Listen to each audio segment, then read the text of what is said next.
what time we move along with some new passion, knowing everything is fine.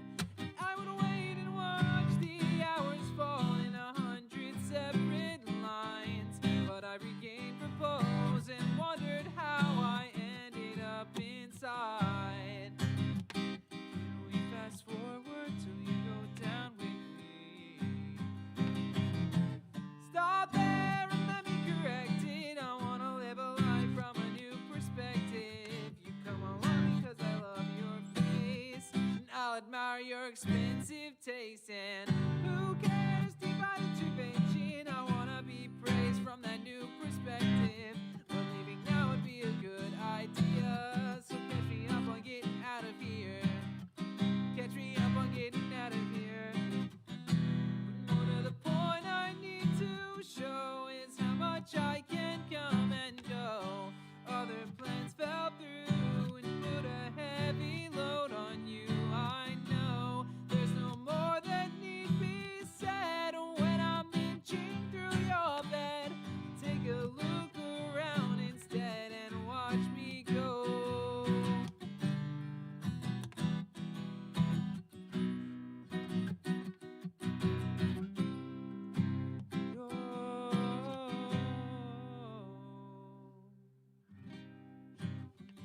Stop there and let me correct it. I wanna live my life from that new perspective. Come along because I love your face, and I'll admire your expensive taste. And who cares, divine intervention? I wanna be praised from that new perspective. But leaving now would be a good idea, so catch me up on getting out of here.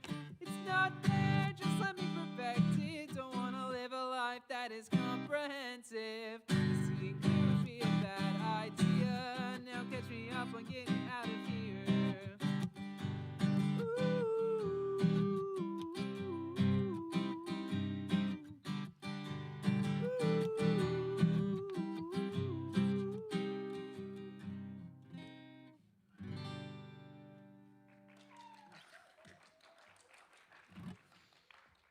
It's midnight as we cut through the city. Yeah. The streets are getting restless. Good times, bad decisions. Yeah. It's midnight. The sirens are mending some hearts, but we're the losers on the back seat, singing love will tear us apart.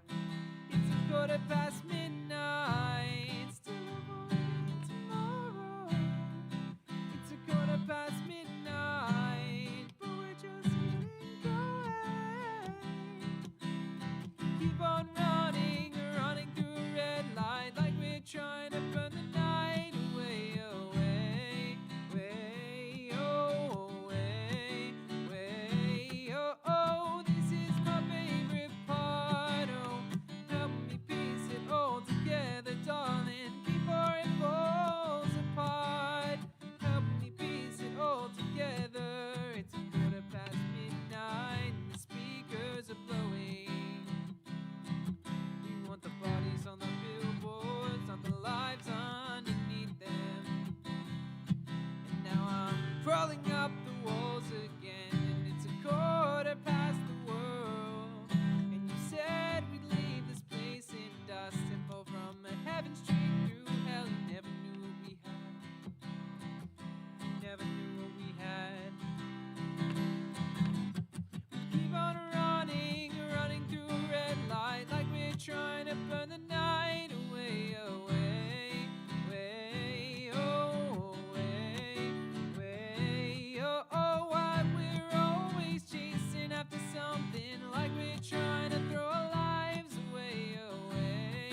that red light like we're trying to burn the night away, away, away, away, away, away, away. Why we're always chasing after something like we're trying to throw our lives away, away, away, away, away, away, away. This is my favorite part, oh, help me piece it all together before it falls apart. Help me piece it all together.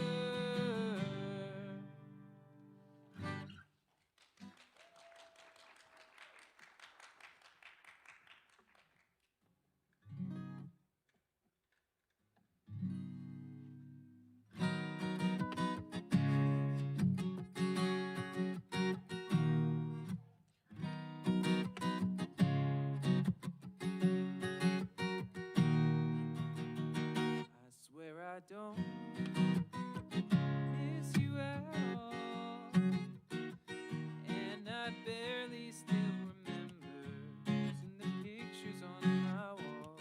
No, I can't recall your scent, jasmine, tuberose, and lily, or your silly French accent, all but forgotten about those eyes, shade of green that if he'd seen would make F. Scott Fitzgerald cry.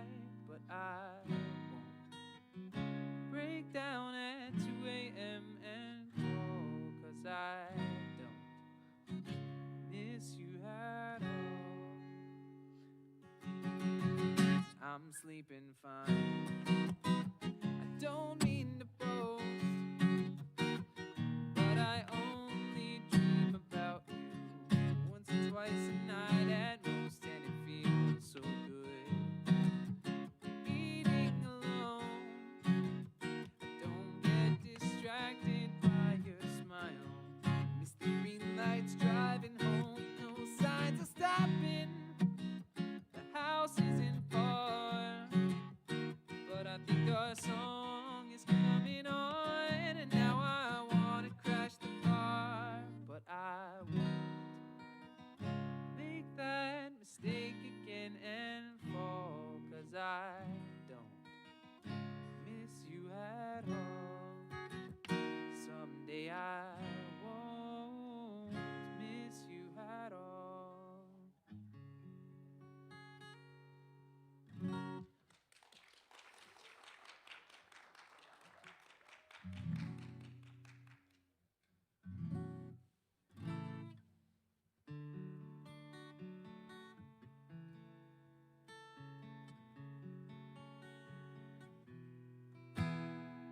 I was left to my own devices.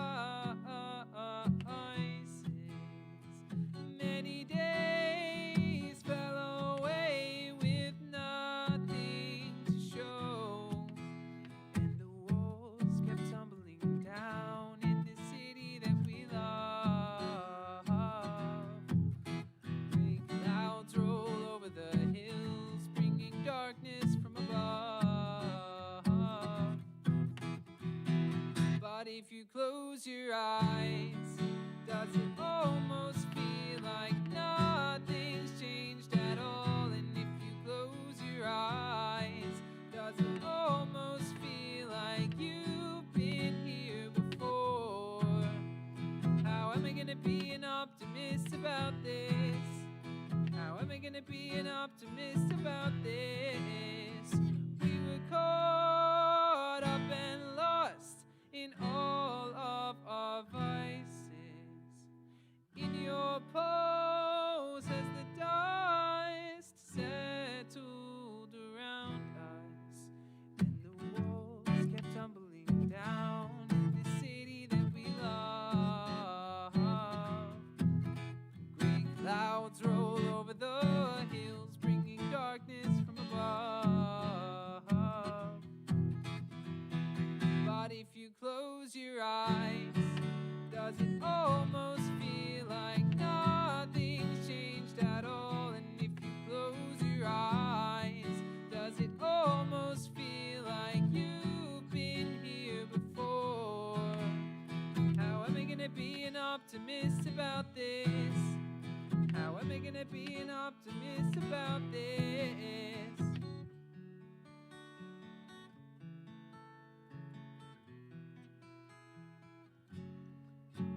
about this?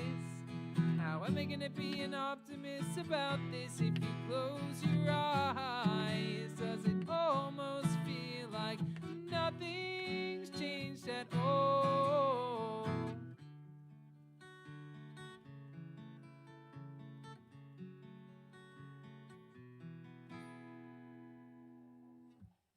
Hey guys.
This performance includes one 15-minute intermission. The use of all recording devices is prohibited. At this time, please turn off your cell phones. On behalf of the Visual and Performing Arts Division and the entire cast and crew, thank you for joining us.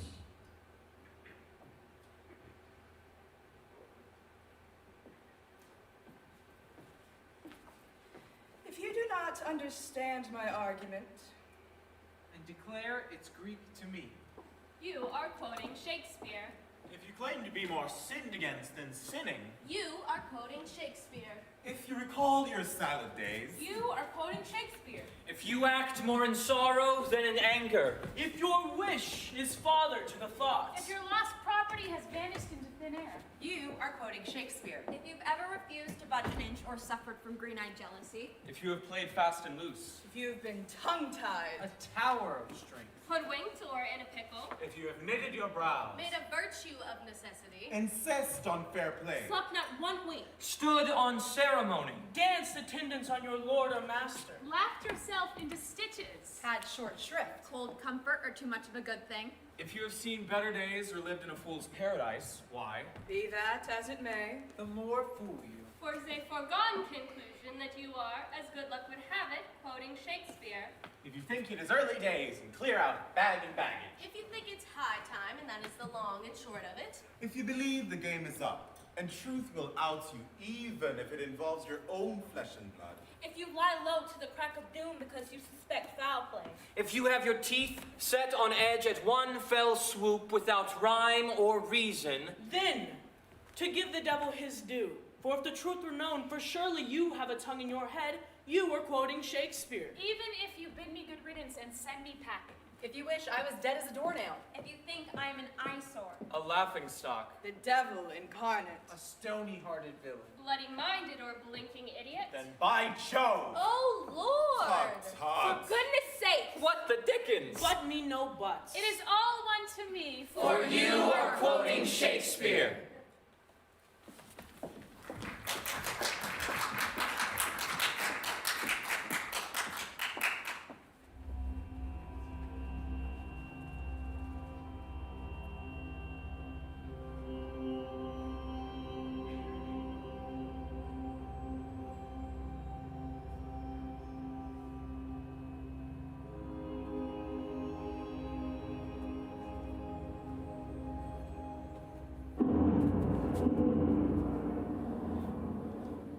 All the infections the sun sucks up from bogs, fens, and flats. On prosper fall, make him by inchmeal a disease. His spirits hear me, yet I needs must curse. They'll not pinch me, fright me with urchin shows, pitch me in the mire, nor lead me like a firebrand in the dark out of my way unless he bid him. Every trifle they set upon me, sometimes like apes that mow and chatter and after bite me, then like hedgehogs which lie tumbling in my barefoot way and mount their pricks at my footfall. Sometime am I all wound with adders who with cloven tongues do hiss me in the madness. Lo, here comes another spirit of his to torment me for bringing wood in slowly. I'll fall flat and perchance he will not mind me.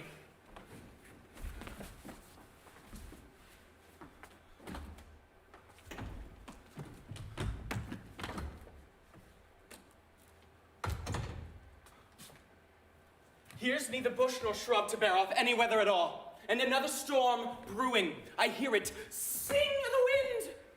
Yon same black cloud, yon huge one, looks like a foul bombard that would shed his liquor. If it should thunder, as it did before, I know not where to hide my head. Yon same cloud cannot choose, but fall by pailfuls.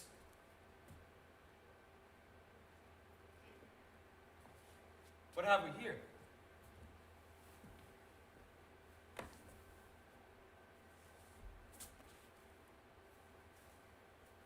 A man or a fish? Dead or alive?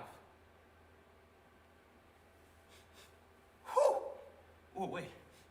Woohoo! Oh, a fish. He smells like a fish, a very ancient and fish-like smell. A kind not of the newest poor John. A strange fish.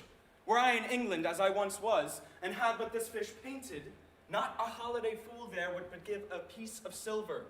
There, this monster would make a man. Any strange beast there makes a man. But they will not give a doit to relieve a lame beggar. They will shovel out 10 to see a dead Indian. Well, legged like a man, and his fins like arms.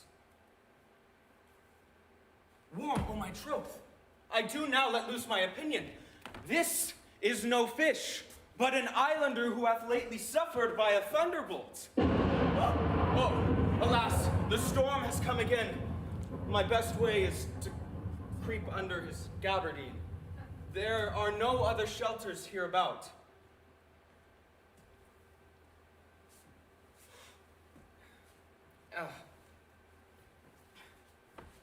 Misery acquaints a man with strange bedfellows. I will here shroud till the dregs of the storm be past.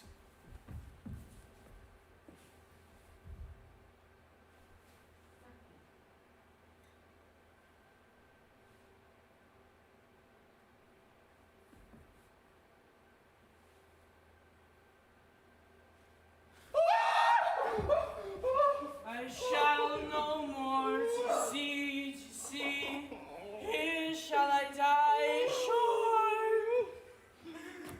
This is a scurvy tune to sing at a man's funeral, but here's my comfort.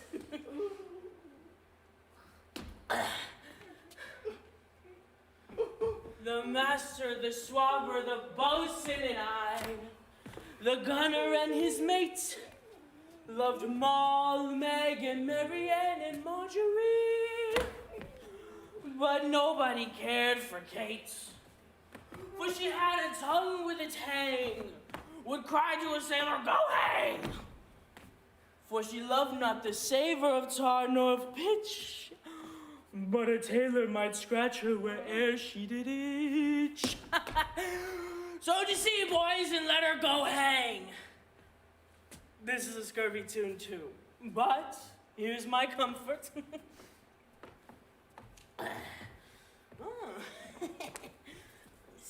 They're out to munch me! What's the matter? Have we devils here? Do you put tricks upon me with savages and men of it? Huh? I have not escaped drowning to be afeard now of your four legs. For it hath been said, as proper as a man ever went on four legs should not make him give ground. And it will be said so again as long as Stefano breathes at nostrils. The spirits torment me! This is some monster of the isle with four legs, who hath got, as I take it, an ague.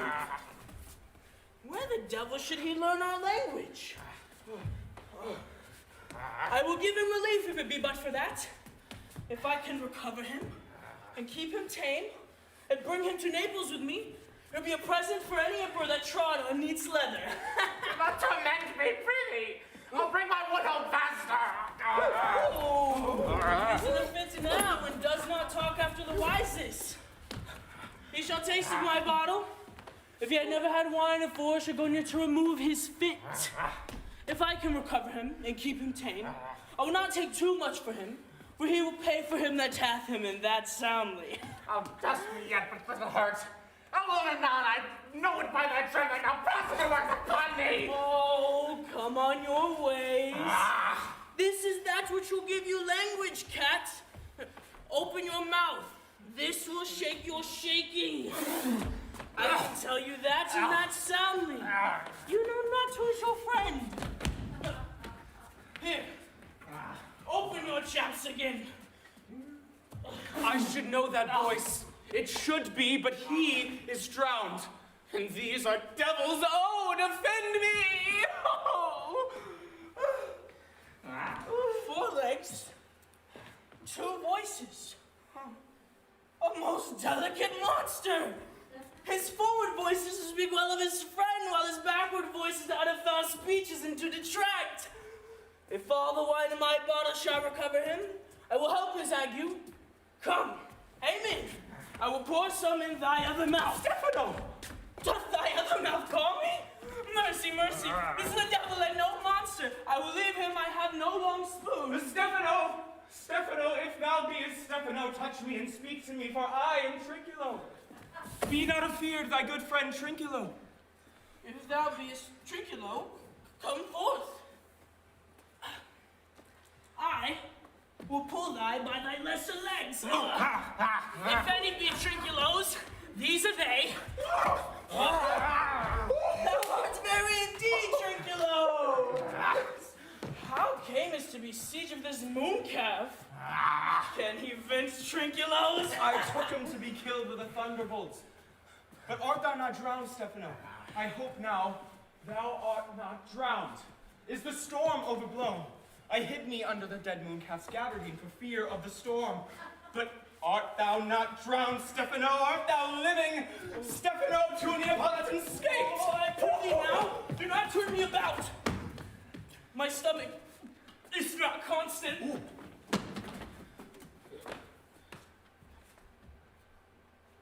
These be fine things, and if they be not sprites, that is a brave god who bears celestial liquor. I will kneel to him. How didst thou escape? How camest hither? Here, swear by this bottle how thou camest hither. I escaped upon a butt of sack, which the sailors heaved overboard. By this bottle, which I made from a bark of a tree with mine own hands, since I was cast ashore. I'll swear upon that bottle to be thy true subject, for thy liquor is not earthly. Swear then how thou escapest. Swim ashore, man, like a duck. I can swim like a duck, I'll be sworn. Come then, kiss the book.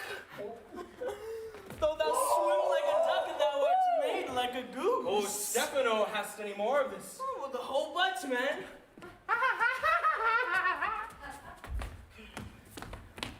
My cellar is in a rock down by the seaside where my wine is hid. Oh. How now, mooncalf? How does thine ague? Hast thou not dropped from heaven? Out of the moon, I do assure thee. I was the man in the moon when time was. I have seen thee in her, and I do adore thee. My mistress showed me thee, and thy dog and thy bush. Oh, come then, swear to that. We will furnish it anon with new contents, swear. By this good light, this is a very shallow monster. I afeard of him, a very weak monster. The man in the moon, a most poor, credulous monster. Well-drawn monster in good sooth. I'll show thee every fertile inch of the island. I'll kiss thy foot, I pray thee, be my God. By this light, this is a perfidious and drunken monster. When his god's asleep, he'll rob his bottle. I'll kiss thy foot, I swear myself thy subject. Come then, down and swear. Oh, no. Oh, I shall laugh myself to death at this puppy-headed monster. A most scurvy monster. I could find it in my heart to beat him. Come, kiss. But the poor monster's in drink, an abominable monster. I'll show thee the best springs, I'll pluck thee berries, I'll fish for thee, I'll get thee wood enough. I'll plague upon the tyrant that I serve. I'll bear him no more sticks. But follow thee, thou wondrous man. A most ridiculous monster to make a wonder out of a poor drunkard. I'll bring thee where crabs grow, and I, with my long nails, will dig thee pig nuts. Show thee a jay's nest and how to snare the nimble marmoset. I'll bring thee to clustering filberts, and sometimes I'll get thee young scammels from the rock. Wilt thou go with me?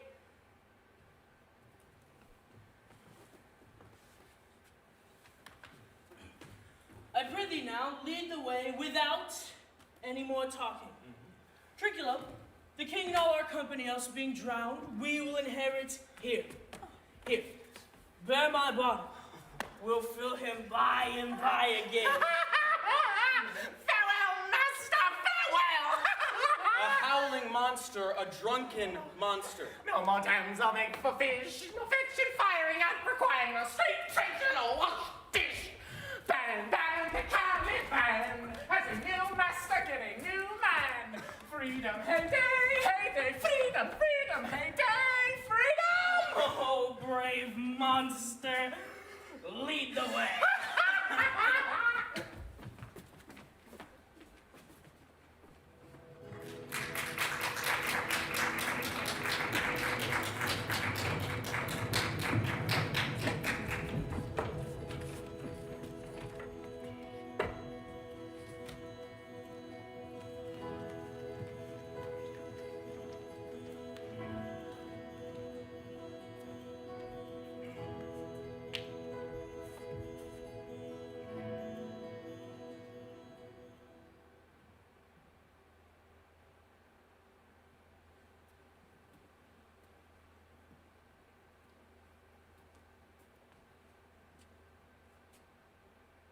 Lady Beatrice,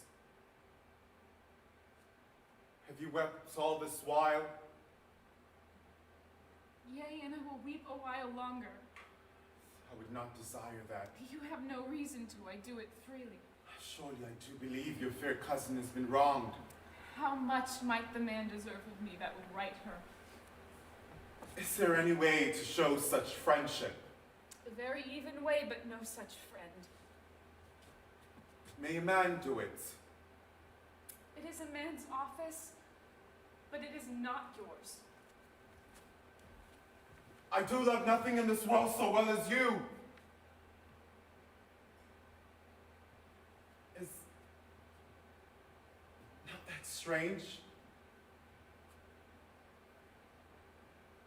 As strange as the thing I know not. It were possible for me to say I love nothing so well as you, but believe me not, and yet I lie not. I confess nothing, nor I deny nothing. I am sorry for my cousin. By my sword, sweet Beatrice, thou lovest Do me. not swear and eat it. I will swear by it that you love me, and I will make him eat it and say I love you not. Will you not eat your word? With no sauce that can be devised to it. I protest. I love thee. Why then, God forgive me. What offense, sweet Beatrice? You have stayed me in a happy hour. I was about to protest that I loved you. And do it with all thy heart. I love you with so much of my heart that none is left to protest. Come. Bid me do anything for thee.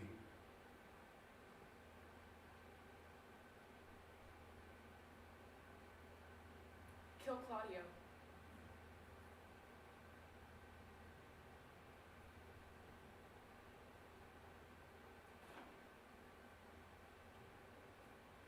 Not for the wide world.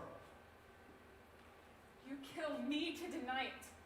Farewell. Retire, good Beatrice. I am gone, though I am here. There is no love in you, nay, I pray you let me go. Beatrice. In faith, I will go. We'll be friends first. You dare easier be friends with me than fight with mine enemy? Is Claudio thine enemy? Is he not approved in the height of villain who hath slandered, scorned, dishonored my kinswoman? Beatrice. That I were a man, what? Bear her in hands, then come to take hands and with public accusation, Nay, but uncovered Beatrice. slander, unmitigated rancor, oh God, that I were a man, I'd Beatrice. eat his heart in the marketplace. Talk with a man out a window, a proper saying. Sweet hero, she is wronged. She is slandered, she is undone. Princes and counties, a princely testimony, surely a goodly count convict. That I were a man for his sake, or that any friend who would be a man for my sake. But manhood is melted into courtesy and valor into compliment, and men are only turned into tongue, and trim ones too. He is now as valiant as Hercules, who only tells a lie and swears it.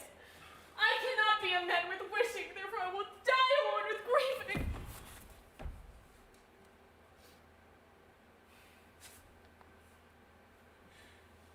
By my hand, sweet Beatrice. I love thee. Use it for my love, some other way than swearing by it.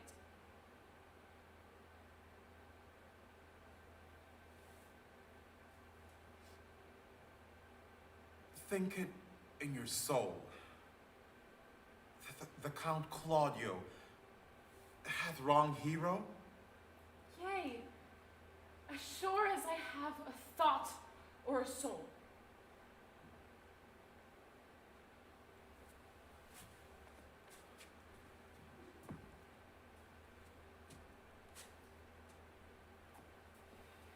Enough.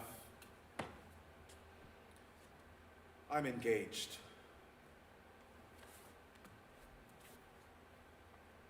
I will challenge him.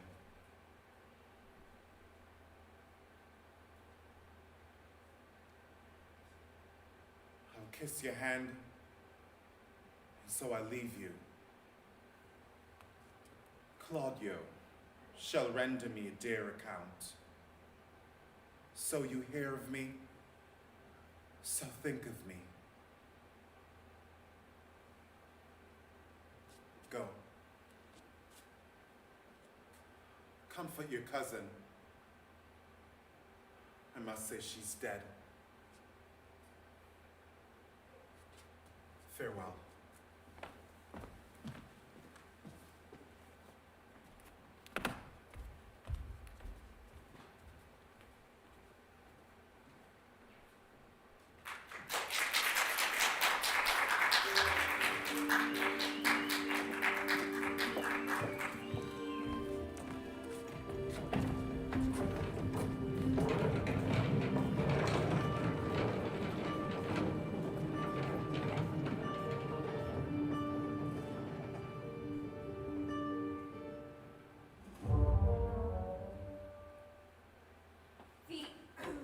The honorable lady of the house, which is she? Speak to me, I shall answer for her. Your will? Most radiant, exquisite, and unmatchable beauty, I pray you, tell me if this be the lady of the house, for I never saw her. I would be loath to cast away my speech, for besides that it is excellently well penned, I've taken great pains to con it. Good beauties, let me sustain no scorn. I am very comfortable, even to the least sinister usage. Whence came you, sir? Can say little more than I've studied, and that question's out of my part. Good gentle one, give me modest assurance if you be the lady of the house, that I may proceed in my speech. Are you a comedian? No, my profound heart, yet by the very fangs of malice, I swear, I am not that I play. Are you the lady of the house? If I do not usurp myself, I am. I'm most certain if you are she, you do usurp yourself. For what is yours to bestow is not yours to reserve, but this is from my commission. I will on with my speech in your praise, and show you the heart of my message. Come to what is important in it. I forgive you the praise. Alas, I took great pains to study it, and 'tis poetical. It is the more like to be feigned. I pray you keep it in. I heard you were saucy at my gates, and allowed your approach rather to wonder at you than to hear you. If you be not mad, be gone. If you have reason, be brief. 'Tis not the time of moon with me to make one in so skipping a dialogue.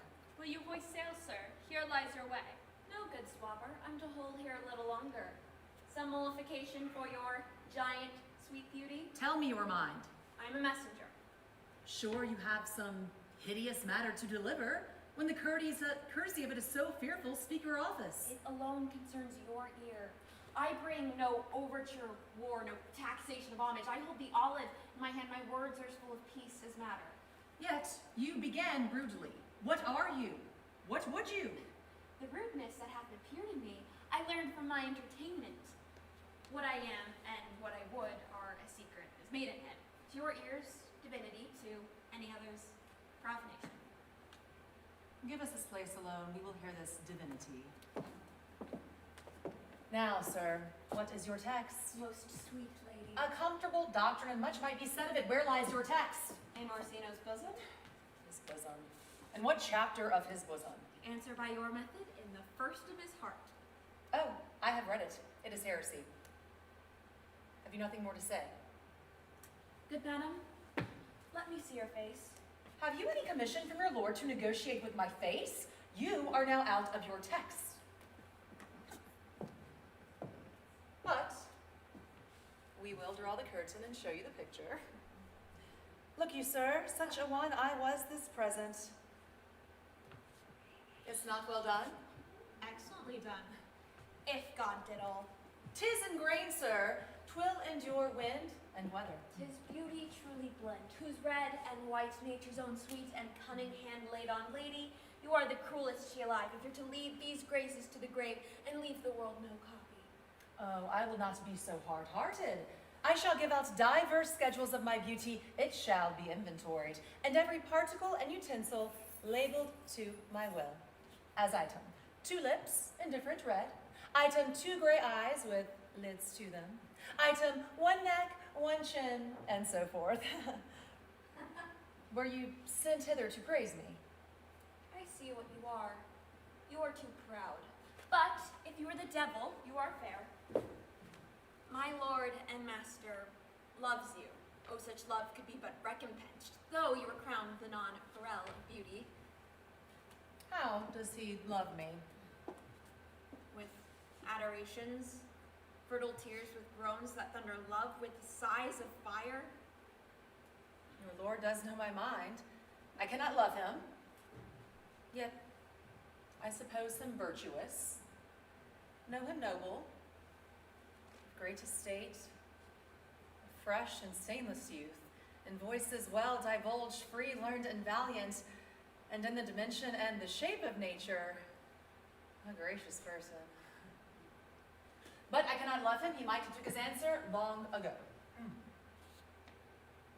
If I did love you, in my master's flame, with such a suffering, such a deadly life, in your denial I would find no sense. I would not understand it. Why? What would you? Make me a willow cabin at your gate, and call upon my soul within the house. Write loyal cantons of contemned love, and sing them loud even in the dead of night. Halloo your name through the reverberant hills, make the babbling gossip in the air cry out, Olivia! Oh, you should not rest between the elements of air and earth, but you should pity me. You might do much. What is your parentage? Above my fortunes, yet my state is well. I'm a gentleman. Get you to your lord. I cannot love him. Let him sin no more. Unless you were to come to me again to tell me how he takes it. Fare you well. I thank you for your pains. Spin this for me. I'm no feed post, lady. Keep your purse. My master, not myself, lacks recompense. Love make his heart a flint that you shall love, and let your fervor, like my master's, be placed in contempt. Farewell, fair cruelty.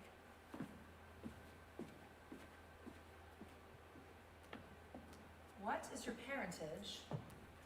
Above my fortunes, yet my state as well, I am a gentleman. Let me sworn thou art. Thy tongue, thy face, thy limbs, actions, and spirit do give thee fivefold blazon. Not too fast. Soft, soft. Unless the master were the man. How quickly may one catch the plague? Methinks I feel this youth's perfections with an invisible and subtle stealth to creep in at mine eyes. Well, let it be.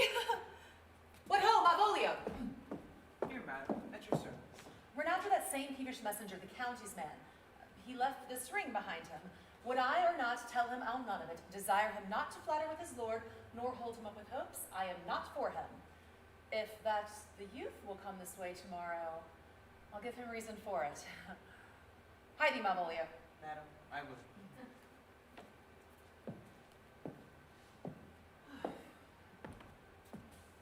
I know not what and fear to find. Mine eye too great a flatterer for my mind. Fate, show thy force. Ourselves we do not owe. What is decreed must be, and be this so.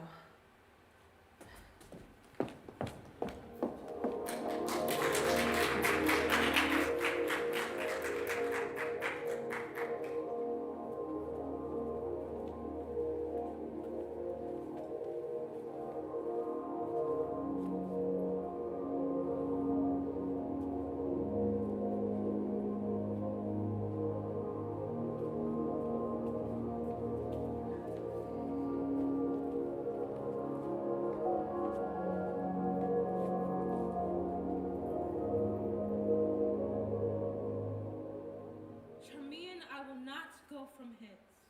Be comforted, dear madam. No, I will not. All strange and terrible events are welcome, but our comforts we despise. Our sighs of sorrow proportioned to our cause must be as great as that which makes it. How now is he dead? His death's upon him, but not dead. His gods have brought him thither. Oh, son, burn thou greatest fear that movest in. Antony! Antony! Help, Iris! Help, Shamin! Help, friends, restore him hither! The pigs! Not Caesar's valor hath o'erthrown Antony, but Antony's hath triumphed on itself. So So it should be that Antony should conquer Antony, but woe 'tis so. I am dying, Egypt, dying. Only I hear importune death awhile, until of many thousand kisses, the poor last I lay upon thy lips. I dare not, dear, lest I be taken. Not the emperor's show of the full fortune Caesar shall be broached with me. If knives, drugs, serpents have edged sting or operation, I am safe. Your wife, Octavia, with her modest eyes and still conclusion, shall acquire no demurring upon me. Woman, fetch thee up! Assist, good friends! Oh, quick, or I am gone.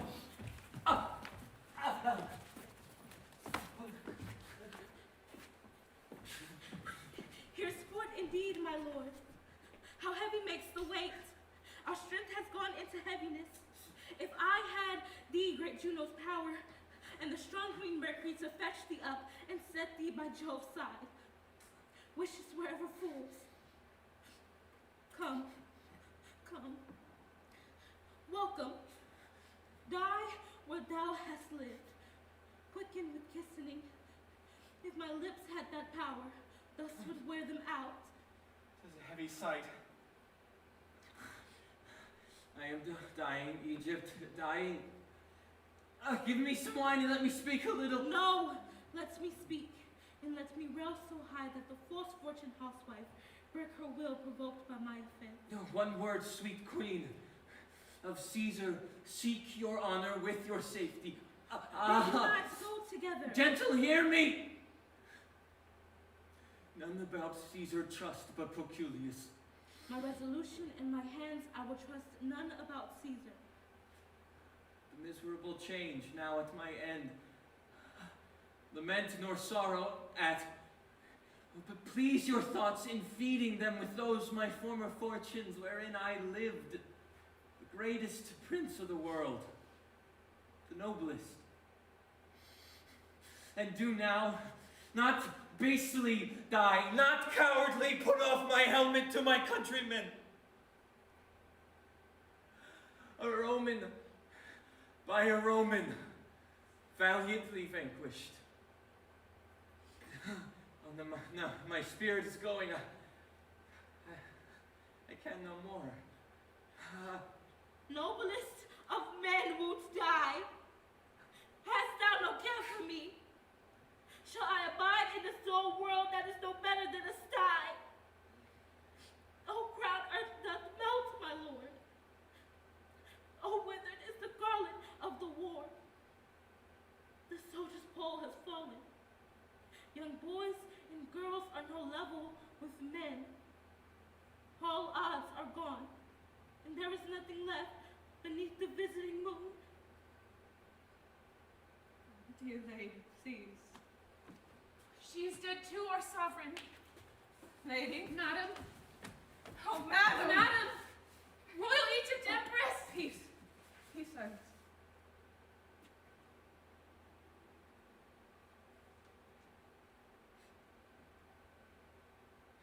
If it were for me to throw my scepters at the interest God and tell them that this world was equally theirs till they stolen our jewel. Gauls but not. Patience is Scottish, and it becomes as mad as a dog that is sent to rush into the house of death. Ere death come to us. Women, look. Our lamp is spent. It's out. Good sirs, take heart. And what's brave? What's noble? We'll bury him after the high Roman fashion. This huge spirit is now cold. We have no friend, but resolution in the briefest end.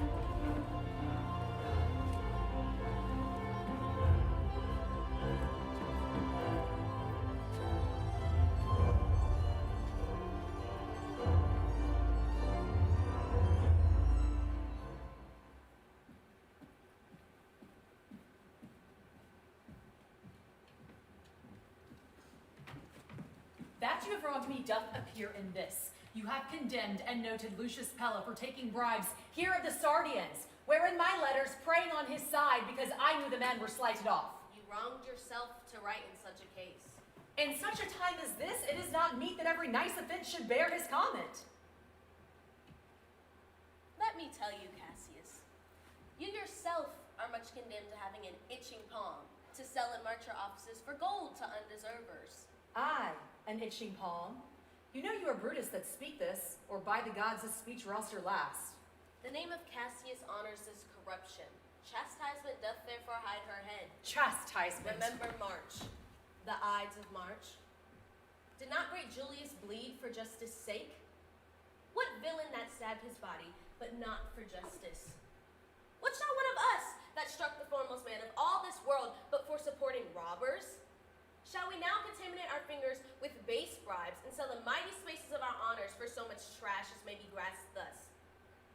I'd rather be a dog and bathe the moon than such a Roman. Brutus, bait not me. I'll not endure it. You forget yourself to hedge me in. I am a soldier, older in practice, abler than yourself to make conditions. Go to, you are not, Cassius. I am. I say you are not. Urge me no more. I shall forget myself. Have mind upon your health, tempt me no farther. Away, slight woman. Is possible? Hear me, for I will speak. Must I give way to your rash choler? Must I be frightened when a madman stares? Oh, ye gods, must I endure all this? All this, ay, more. Fret till your proud heart break. Go show your slaves how choleric you are. Make your bondmen tremble. Must I observe you? Must I stand and crouch under your testy humor? By the gods you will digest the venom of your spleen, though it do split you. For from this day forth I'll use you for my mirth, yea, my laughter, when you are waspish. Is it come to this? You say you are a better soldier. Make your vaunting true. It shall please me well for mine own part. I shall be glad to learn of noble men. You wrong me, Brutus. You wrong me every way. I said an older soldier, not a better. Did I say better? If you did, I care not. When Caesar lived, he durst not thus have moved me. Peace. You durst not so have tempted him. I durst not. No. What, durst not tempt him? For your life, you durst not. Do not presume too much upon my love. I may do that I shall be sorry for. You have done that you should be sorry for. There's no terror in your threats, Cassius. For I am armed so strong in honesty that they pass it by as the idle wind, which I respect not. I did send you for gold, which you denied me, for I can make no money by vile means. I'd rather coin my heart and drop my blood for drachmas than to wring from the hard hands of peasants by any indirection. I did send you for gold to pay my legions, which you denied me. Was that done like Cassius? Should I have answered Caia Cassius so, when Marcia Brutus grows so covetous to lock rascal counters from her friends? Be ready, gods, with all of your thunderbolts, dash her to pieces. I denied you not. You did. I did not. He was but a fool that brought my answer back. Brutus hath rived my heart. A friend should bear her friend's infirmities, but Brutus makes mine greater than they are. I do not, till you practice them on me. You love me not. I do not like your faults. A friendly eye could never see such faults. A flatterer's would not, though they do appear as huge as high Olympus. Come, Antony and young Octavius, come. Revenge yourselves alone on Cassius, for Cassius is aweary of the world. Hated by one she loved, braved by her sister, checked like a bondman, all her faults observed, set in a notebook, learned and conned by rote to cast into my teeth. Oh, I could weep my spirit from mine eyes. There is my dagger, and here is my naked breast, within a heart dearer than Pluto's mine, richer than gold. If that thou beest a Roman, take it forth. I that deny thee gold will give my heart. Strike as thou didst at Caesar, for I know when thou didst hate him worse, thou lovest him better than thou ever lovest Cassius. Sheathe your dagger. Be angry when you will. It shall have scope. Dishonor shall be humor. O Cassius, you are yoked with the lamb who carries anger as a flint bears fire, who much in force shows a hasty spark, but straight is cold again. Hath Cassius lived to be but mirth and laughter to her Brutus, when blood and griefful temper vexeth her? I was ill-tempered when I spoke that too. Do you confess so much? Give me your hand. And my heart too. Brutus, What's the matter? have you not love enough to bear with me when that rash humor which my mother gave me makes me forgetful? Yes. And from henceforth, when you're over-earnest with your Brutus, she'll think of your mother's chides and leave you so.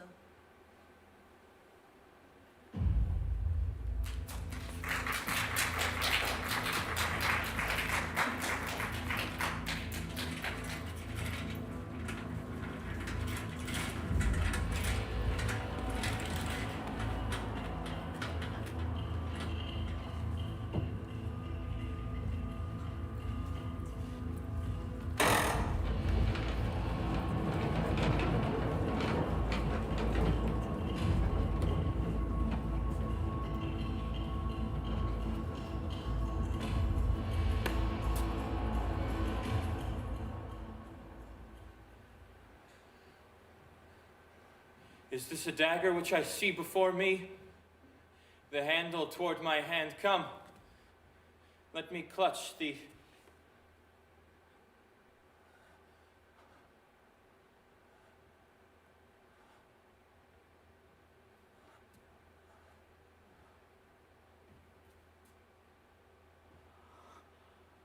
I have thee not, and yet I see thee still. Art thou not, fatal vision, sensible to feeling as to sight? Or art thou but a dagger of the mind, a false creation proceeding from the heat-oppressed brain? I see thee yet in form as palpable as this which now I draw. Thou marshalest me the way that I was going, and such an instrument I was to use. Mine eyes are made the fools of the other senses, or else worth all the rest. I see thee still, and on thy blade and dungeon gouts of blood, which was not so before.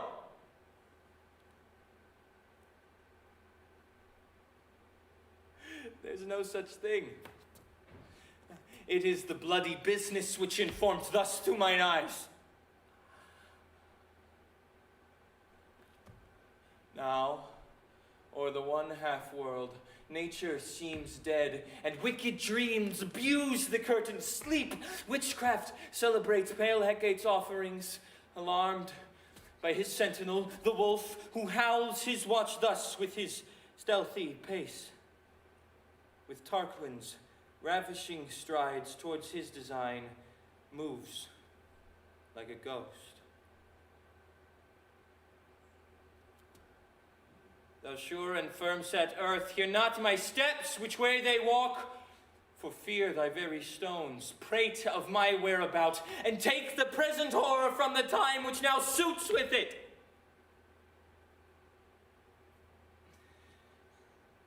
Whiles I threat, he lives. Words to the heat of deeds too cold breath gives.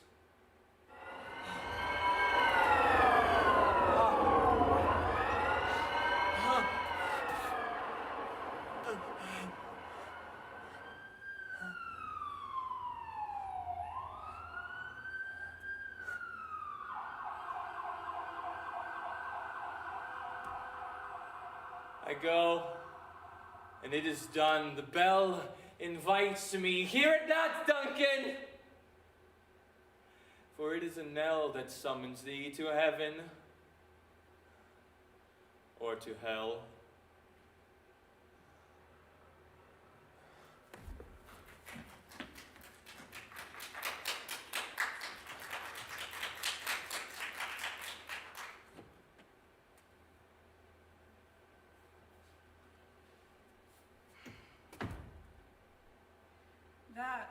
which has made them drunk hath made me bold. What has quenched them hath given me fire.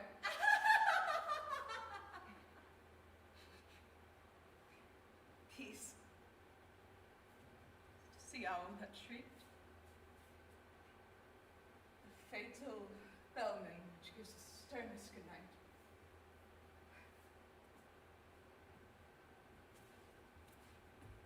He is about it. The doors are open, and the surfeited grooms do mock their charge with snores. I have drugged their parsnips, that death and nature do contend about them, whether they live or die.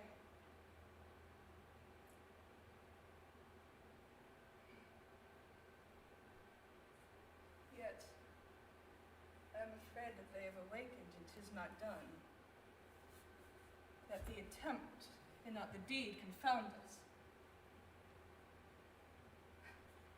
I laid their daggers ready, he could not miss them.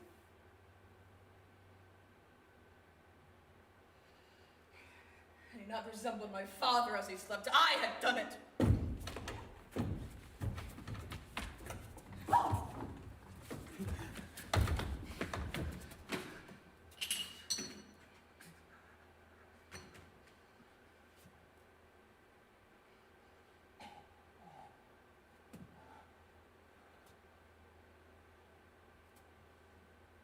I have done the deed. Didst thou not hear a noise? I heard the owl scream and the crickets cry. Did not you speak? When? Now? As I descended? Aye. Hark, who lies in the second chamber? Donalbain. This is a sorry sight. A foolish thought. Say a sorry sight. This one did laugh in sleep, and one cried murder. That they did wake each other, I stood and heard them, but they did say their prayers, and again addressed them to sleep. They are two lodged together. One cried, God bless us, and amen the other, as they had seen me with these hangman's hands. Listening their fear, I could not say amen when they did say God bless us. Consider it not so deeply. But wherefore could I not pronounce amen? I had most need of blessing, and amen stuck in my throat. These deeds must not be thought after these ways, or else they'll drive us mad. Methought I heard a voice cry, sleep no more, to all the house. Macbeth does murder sleep, the innocent sleep, sleep that knits up the raveled sleeve of care, the death of each day's life, sore labor's bath, the balm of hurt minds, great nature's second course, chief nourisher in life's feast. What do you mean? Still it cried, sleep no more, to all the house. Glamis hath murdered sleep, therefore Cawdor shall sleep no more, Macbeth shall sleep no more.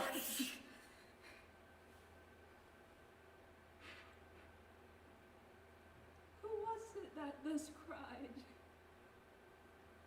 Oh, worthy thane, you do unbend your noble strength to think so brain-sickly of things.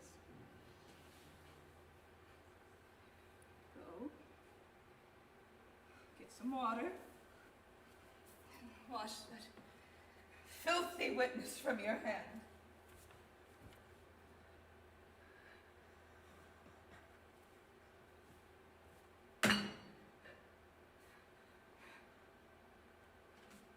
Why have you brought these daggers from the place? They must lie there. Oh, carry them and smear the sleepy groans with blood. No more.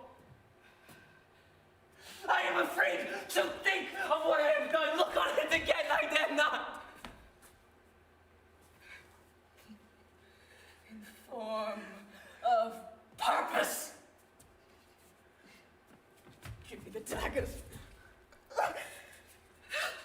The sleeping and the dead are but as pictures. It's the eye of childhood that fears a painted devil.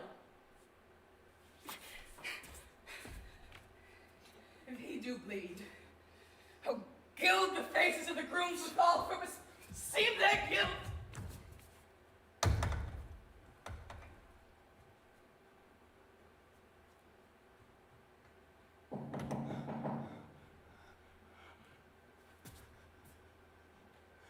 Whence is that knocking?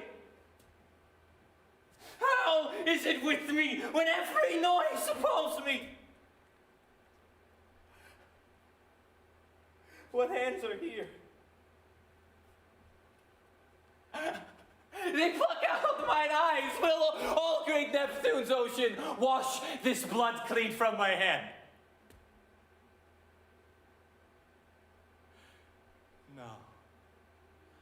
No, my hand will rather the multitudinous seas in Incardinine, making the green one red.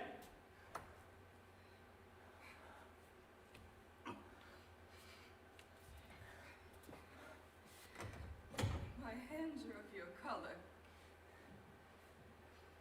But a shame to wear a heart so white. I hear knocking at the south entry. Retire we to our chamber. A little water clears us of this deed. How easy is it then? Your constancy had left you unattended. Knocking. Get on your nightgown. This occasion call us. Show us to be watchers. Be not lost so poorly in your thoughts. To know my deed, 'twere best to not know myself. Wake Duncan with thy knocking! I would thou couldst.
a tide that we cannot break, with a night that we can't replace.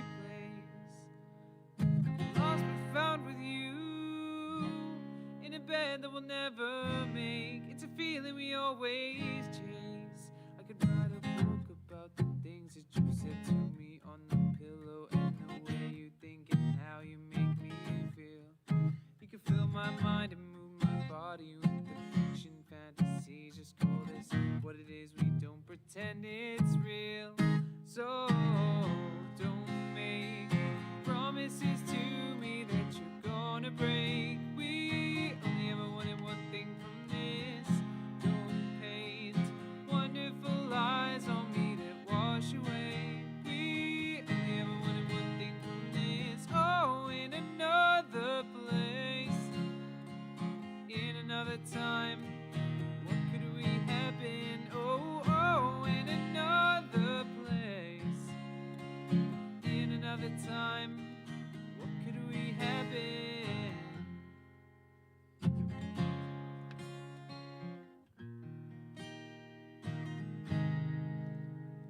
So lie to me tonight and pretend till the morning lies, and imagine that you aren't mine. 'Cause when the sun will rise, with the truth coming out your eyes, we'll be good in another life. You write a book about the things that you said to me on the pillow, and the way you think and how you make me feel. You can feel my mind and move my body with the fiction fantasies. Just call this what it is, we don't pretend it's real. So don't make promises to me that you're gonna break. We only ever wanted one thing from this. Don't paint wonderful lies on me that wash away. We only ever wanted one thing from this. Oh, in another place, in another time, what could we have been? Oh, oh, in another place, in another time, what could we have been? Felt like something special, but it never felt like love. Wonder what we could be living in another life. It's just in the mirror and it looks a lot like love. And then you stop me talking as you kiss me from above. So promises to me that you're gonna break. We only ever wanted one thing from this. Don't paint wonderful lies on me that wash away. We only ever wanted one thing from this. Oh, in another place, in another time, what could we have been? Oh, oh, in another place, in another time, what could we have been? In another time, in another place.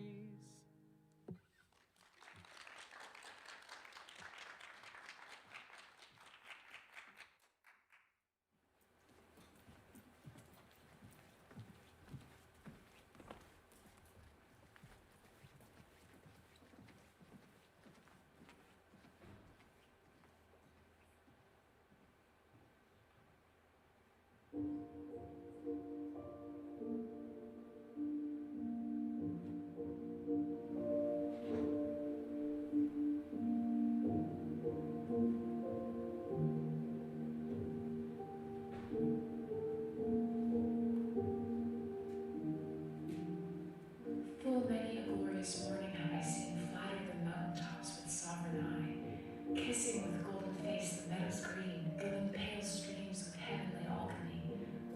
Anon permit the basest clouds to ride, with ugly wrack on his celestial face, and from the forlorn world his visage hide, stealing unseen to west with his disgrace. Even so my sun one early morn did shine, with all triumphant splendor on my brow, but out, alack, he was but 1 hour mine.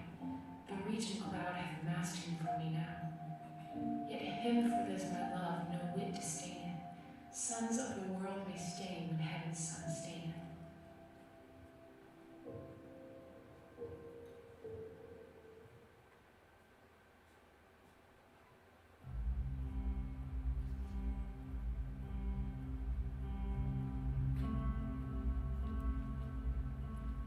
I wonder if Titania be awakened. Then what next came in her eye, which she must dote on in extremity. Here comes my messenger. How now, mad spirit? What night rule about this haunted grove? My mistress of the monster is in love, near to her close and consecrated bower, while she was in her dull and sleeping hour. A crew of patches, rude mechanicals, work for bread upon Athenian stalls, were met together to rehearse a play intended for great Theseus' nuptial day. The shallowest thick skin of that barren sort, who Pyramus presented in their sport, forsook his scene and entered in a break, when I did him at this advantage take. An ass's knoll I fixed on his head, anon his Thisbe must be answered, and forth my mimic comes. When they him spy as wild geese, the creeping fowler's eye, or russet-padded coasts, many in sort, rising and cawing at the gun supports, sever themselves and madly sweep the skies, so at his sight away his fellows did fly. Here at our stamp, Orn or one falls, he murder cries and help from Athens calls. Their sense thus weak, lost in their fears thus strong, made senseless things begin to do them wrong. For briars and thorns at their apparel snatch, some sleeves, some hats, from yielders all things catch. I led them on in this distracted fear, and left sweet spear mistranslated there. And in that moment, so it came to pass, Titania waked and straightway loved an ass! This falls up better than I could devise. But hast thou lashed the love juice in the Athenian's eye, as I bid thee do? I took him sleeping, that is finished too, and the Athenian woman by his side, so when he waked, of force she must be eyed. Stand close. This is the same Athenian. This is the woman, but not this woman. Why rebuke you him that love you so? Lay breath, so bitter on your bitter foe. Now I the chide, but I should use thee worse. For thou, I fear, hast given me cause to curse. If thou hast slain Lysander in his sleeping, or shoes in deep, plunge in blood and kill me too. The sun was so untrue unto the day as he was to me, when he had been stolen from sleeping Hermia. I believe it since the whole earth be born, and the moon may through the sinner crept, and so displeased with the brother's noontide with antipodes. So it should be that thou hast murdered him then. So should a murderer look so dead, so grim? Should the murdered look, and so should I pierced through the heart with your stern cruelty, yet you, the murderer, look as bright, as clear, as yonder Venus in her glimmering sphere. What's this to my Lysander? Where is he? Ha! Good Demetrius, wilt thou give him me? I'd rather feed his carcass to my hounds. Out, dog! Out! Cur, thou hast done this we past the bounds of men's patience. Hast thou slain him then? Henceforth never numbered among men. Oh, tell true for my sake. Durst have looked upon him being awake, hast thou killed him sleeping then? Doubler tongue, thou dined, that serpent never adder stung. You spin your passion on a misprized mood. I am not guilty of Lysander's blood, and nor is he dead, for aught I can tell. I pray thee, tell me then that he is well. And if I could, what should I get there for? A privilege, to see me no more. And by thy hated presence part I so, see me no more, whether he be dead or no!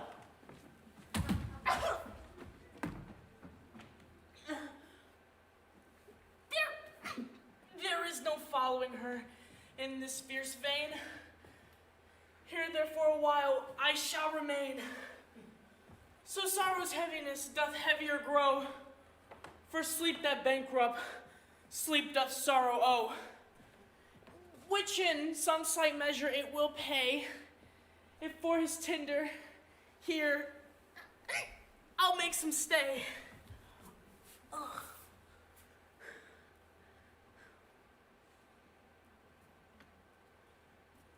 What hast thou done? Thou hast mistaken quite and laid the love juice on some true love sight. Of thy misposition must perforce ensue. Some true turn false, and not false turn true. Then fate or rules, one man holding troth, a million fail, confounding oath on oath. About the wood, go swifter than the wind. And Helena of Athens, look thou find, all fancy love's sick and pale of chair. With signs of love do the flesh blood dare. By some illusion, bring her here, and I will charm his eyes in which she do appear. Oh, I go, look how I go, swifter than the arrow from the Tartar's bow. Flower of this purple dye, hit with Cupid's archer, let her shine as glorious as the Venus of the sky. And if she be by, beg of her for remedy. Captain of our fairy band, Helena is here at hand, and the youth mistook by me, pleading for a lover's speed. What shall their fond pageants see? Oh, what fools these mortals be! Stand close. The noise they caused Demetrius to awake. Then will two at once woo one, that must needs be sport alone. And those things do best please me that fall preposterously. Why should these things in me seem scorn to you, bearing the badge of faith to prove them true? You do advance your cunning more and more. But truth kills truth, oh, devilish holy fray. These vows are Hermia's. Will you give her o'er? Weigh oath with oath, and you will nothing weigh.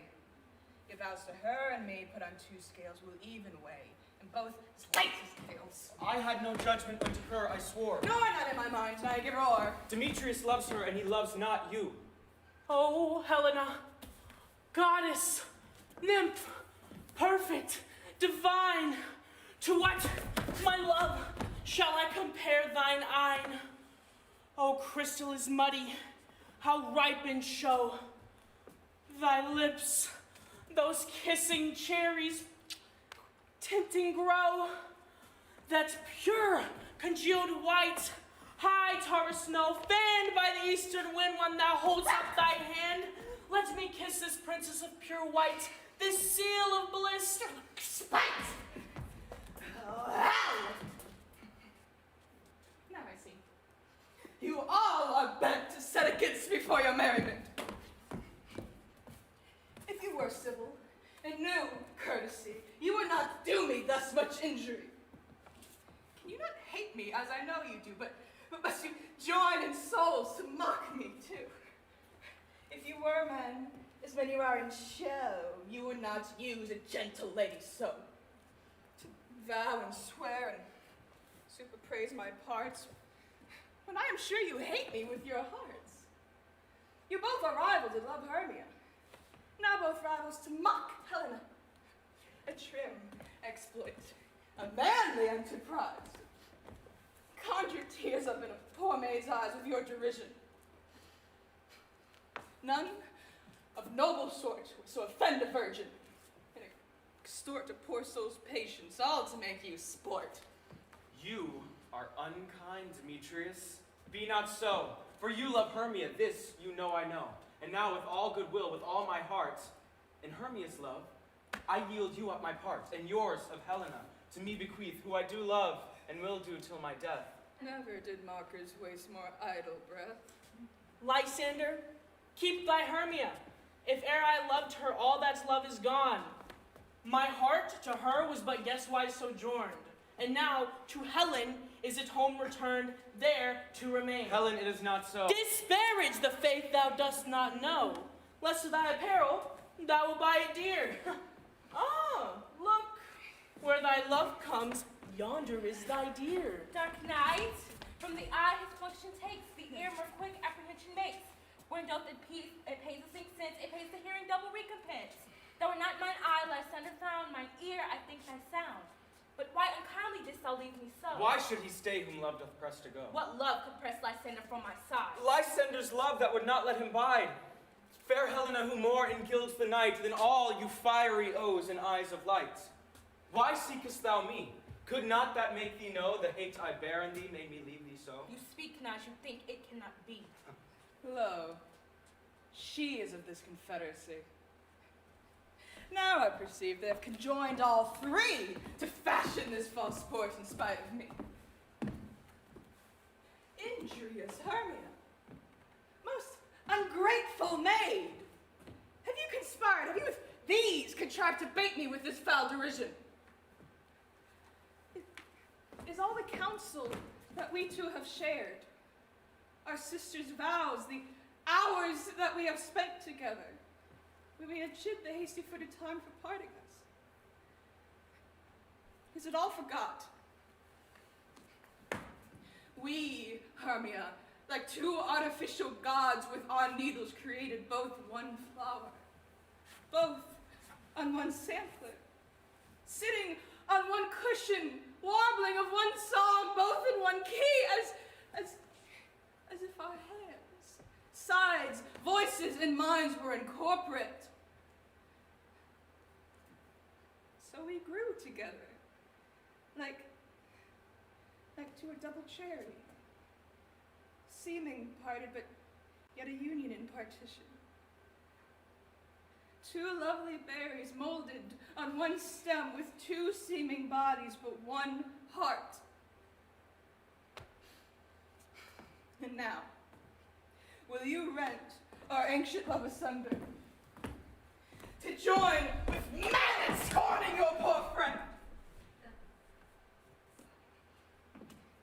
It is not friendly, and 'tis not maidenly. I sex as well as I may chide you for it, though I alone do feel the injury. I'm amazed at your passionate words. It seems that you scorn me and I scorn you not. Did you not set Lysander as in scorn to follow me and praise my eyes and face? And your other love, Demetrius, who even but now did spare me with his foot, to call me goddess, nymph, divine and rare, precious, celestial. Wherefore speaks he this to her he hates? Wherefore doth Lysander deny your love so rich within his soul and tender me, forsooth, affection, but by your setting on, by your consent? What, so I be not so in grace as you, so hung upon with love, so fortunate, but miserable most, to love unloved? This you should pity rather than despise. I understand not what you mean by this. I do, preserver. Counterfeit sad looks. Big mouths upon me when I turn my back. Wink at each other, hold this sweet jest up. This sport, well carried, shall be chronicled. If you have any pity, grace, or manners, you would not make me such an argument. Fare ye well.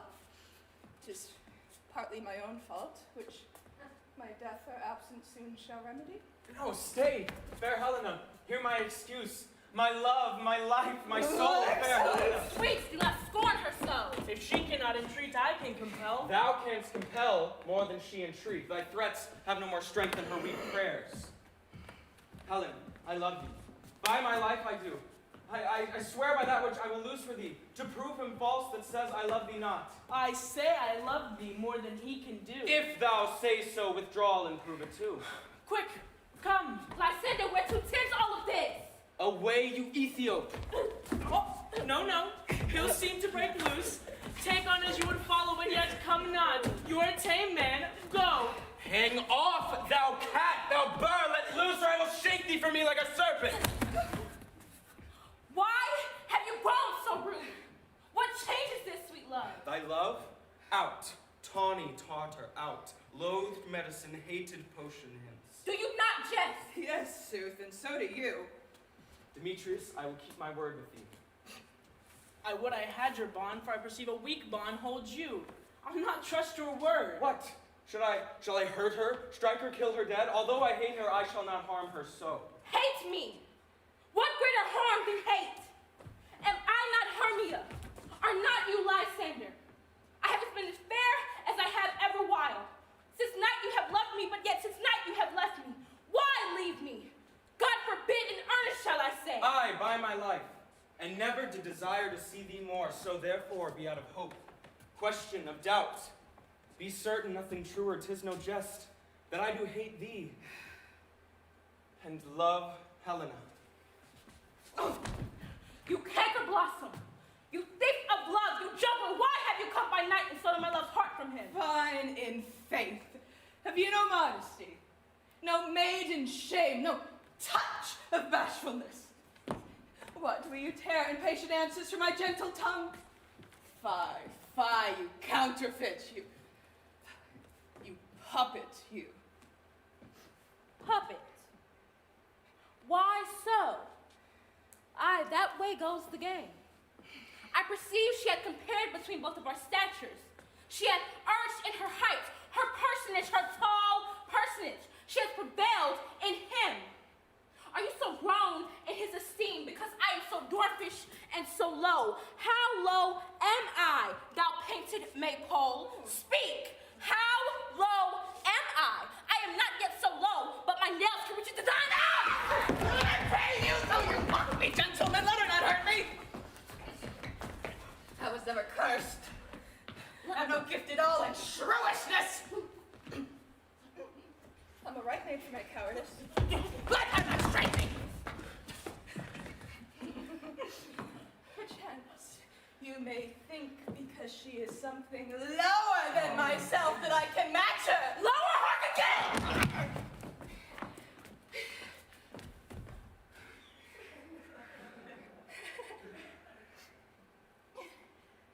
Gentle Hermia, do not be so bitter with me. I evermore did love you, Hermia. Did ever keep your counsels, never wronged you. Say that in love unto Demetrius. I told him of your stealth unto this wood. He followed you, and for love I followed him. He has chid me hence and threatened me to strike me, spur me, to kill me too. So now, you will let me quiet go. To Athens I will bear my folly back and follow you no further. Let me go. You see how simple and how fond I am. Why get you gone? Who is it that hinders you? A foolish heart that I leave here behind. What with Lysander? With Demetrius. Whoa. Be not afeard, Helena, she shall not harm you. No, sir, she shall not, though you take her part. When she is angry, she is keen and shrewd. She was a vixen when we went to school. And though she be but little, she is fierce! Little again. Nothing but low and little. Why must you suffer me to thus and thusly come to her? Get gone, you dwarf, you minimus of hindering not grass maid, you bead, you acorn. You are too officious in her behalf that scorns your services. Let her alone. Speak not of Helena. Take not her part. For if thou dost intend never so little show of love to her, thou shalt abide. Well, now she holds me not. Now follow if thou darest. To try whose right of thine or mine is most in Helena. Follow. Nay, I'll go with thee, cheek by jowl.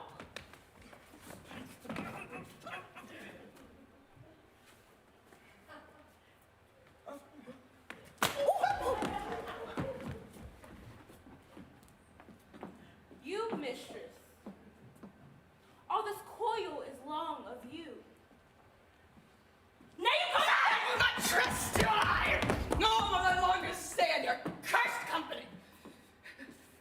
Your hands have had a quicker for a freight, but my legs no longer to run away!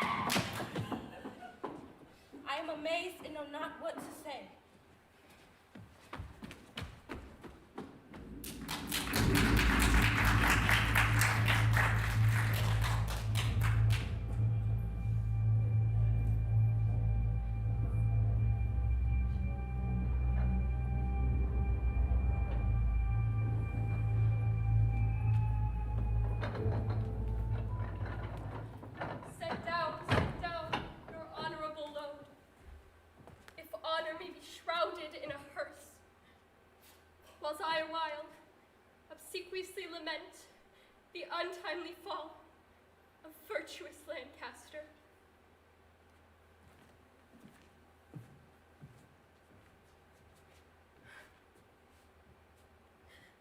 Poor, key-cold figure of a holy king.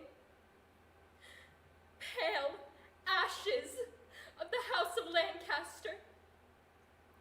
Thy bloodless remnant, that royal blood. Be it lawful that I invocate thy ghost to hear the lamentations of poor Anne, wife to thy Edward, to thy slaughtered son, stabbed by the selfsame hands that made these wounds. Lo, in these windows that let forth thy life, I pour the helpless balm of my poor eyes.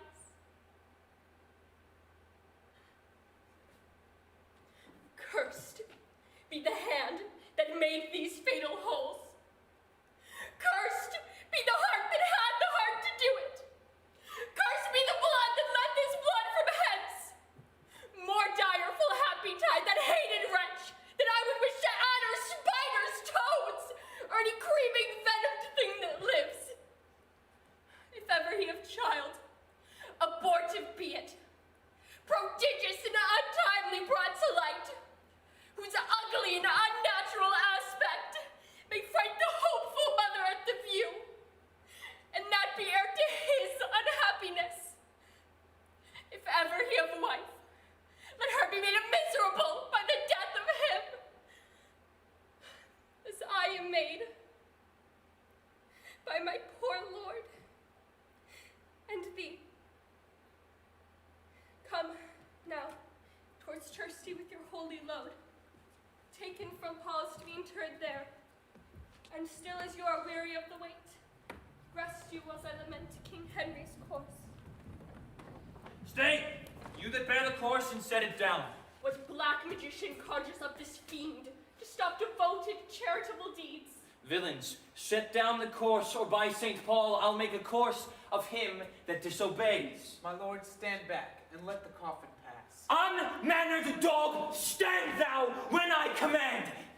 Advance thy halberd higher than my breast, or by St. Paul, I will strike thee to my foot and spurn upon thee, beggar, for thy boldness.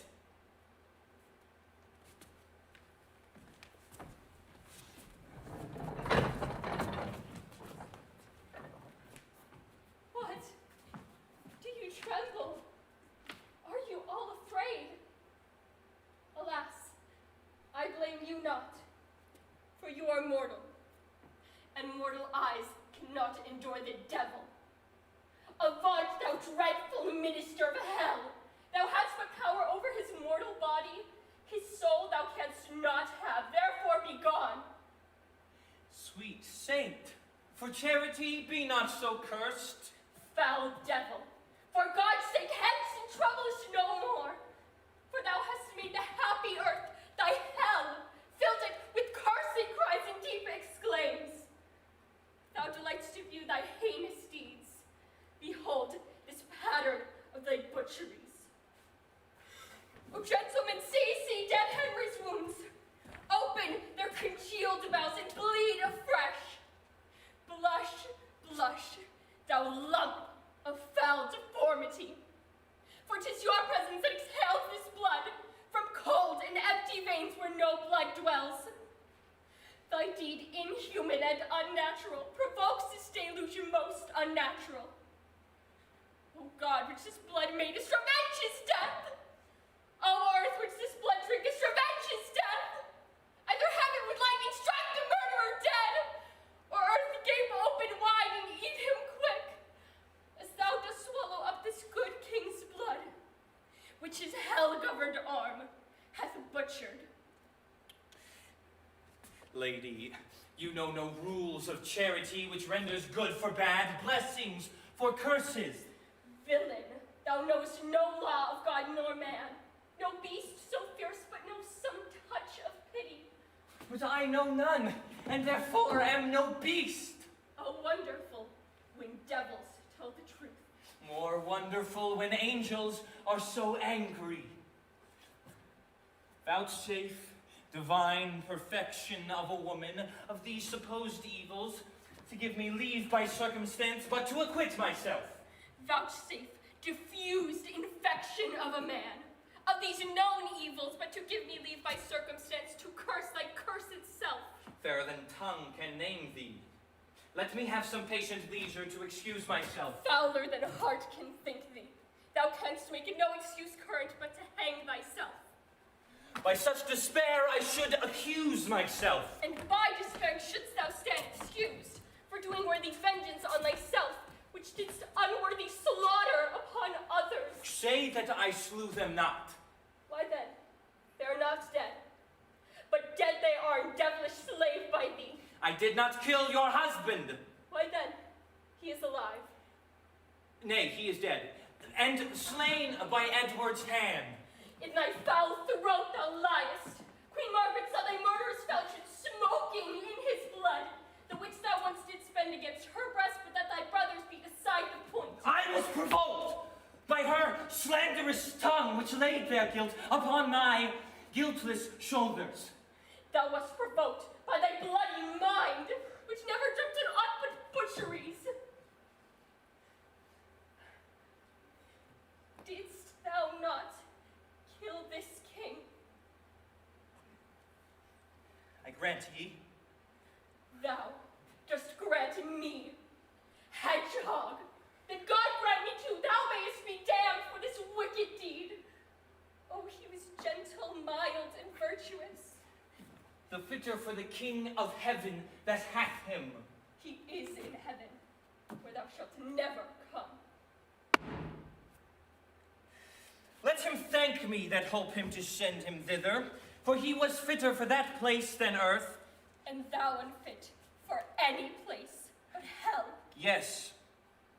One place else, if you'll hear me name it. Some dungeon. Your bedchamber. Ill rest betide the chamber where thou liest. So will it, madam, till I lie with you. I hope so. I know so. But, gentle Lady Anne, to leave this keen encounter of our wits and fall somewhat into a slower method, is not the causer of the timeless deaths of these Plantagenets, Henry and Edward, as blameful as the executioner. Thou art the cause and most accursed effect. Thy beauty was the cause of that effect. Thy beauty, which did haunt me in my dreams to undertake the death of all the world that I might live 1 hour in your sweet bosom. I thought that. I tell thee, homicide. These nails should rend the beauty from my cheeks. These eyes could not endure such sweet beauty's wreck. You should not blemish it if I stood by. As all the world is cheered by the sun, so I by that. It is my day, my life. Black night, or shade thy day, and death thy life. Oh, curse not thyself, fair creature. Thou art both. I would I were to be revenged on thee. It is a quarrel most unnatural to be revenged on him that loveth you. It is a quarrel just and reasonable to be revenged on him who slew my husband. He that bereft thee, lady, of thy husband, did it to help thee to a better husband. His better doth not breathe upon the earth. He lives that loves thee better than he could. Name him. Plantagenet. Why, that was he. The self-same name, but one of better nature. Where is he? Here. Why dost thou spit at me? Would it were mortal poison for thy sake. Never came poison from so sweet a place. Never hung poison on fouler a toad. Out of my sight thou dost infect my eyes. Thine eyes, sweet lady, have infected mine. Would their basilisk to strike thee dead? I would they were, that I might die at once, for now they kill me with a living death. Those eyes of thine from mine have drawn salt tears, shamed their respect with store of childish drops. These eyes, which never shed remorseful tear, no. When my father, York, and Edward wept to hear the piteous moan that Rutland made when black-faced Clifford shook his sword at him, nor when thy warlike father, like a child, told the sad story of my father's death, and 20 times made pause to sob and weep till all the standers by had wet their cheeks like trees bedashed with rain. In that sad time, my manly eyes did scorn an humble tear. And what these sorrows could not thence exhale, thy beauty hath, and made them blind with weeping. I never sued to friend nor enemy. My tongue could never learn such sweet, smoothing word. But thy beauty hath proposed my fee. My proud heart sues and prompts my tongue to speak.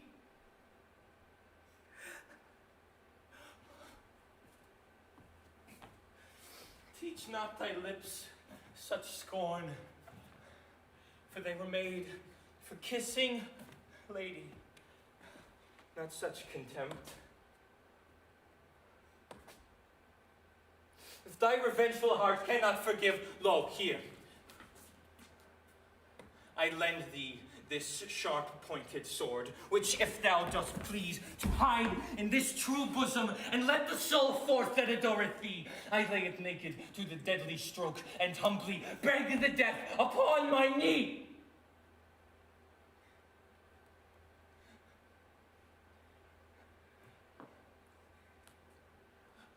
Nay, do not pause, for I did kill King Henry, but 'twas thy beauty that provoked me.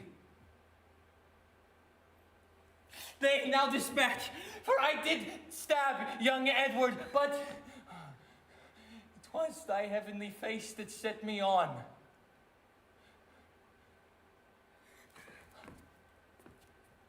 Take up the sword again, or take up me.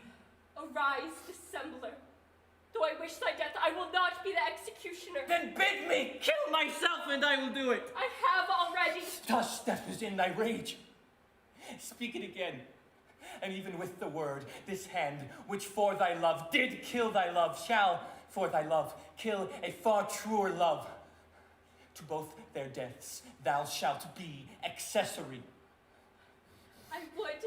I knew thy heart. It is figured in my tongue. I fear me both are false. The never man was true. Well, well. Put up your sword. Say then my peace is made. That shall you know hereafter. But shall I live in hope? All the men I hope live so.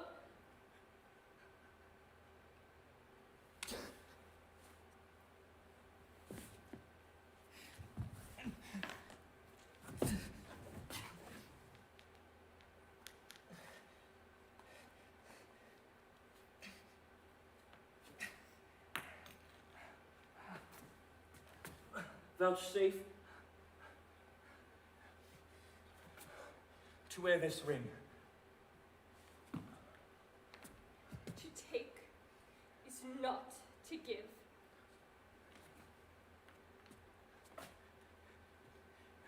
Look how this ring encompasseth finger.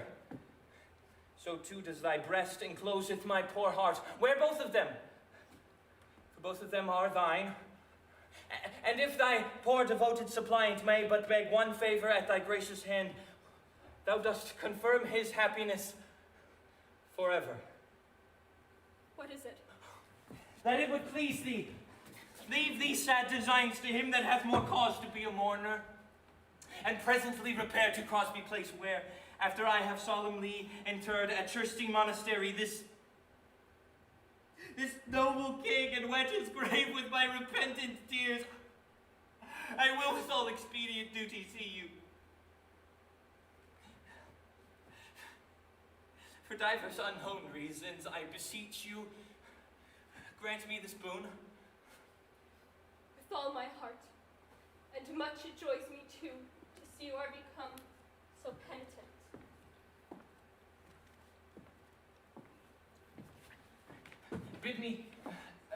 bid me farewell. 'Tis more than you deserve. But since you teach me how to flatter you, imagine I have said farewell already.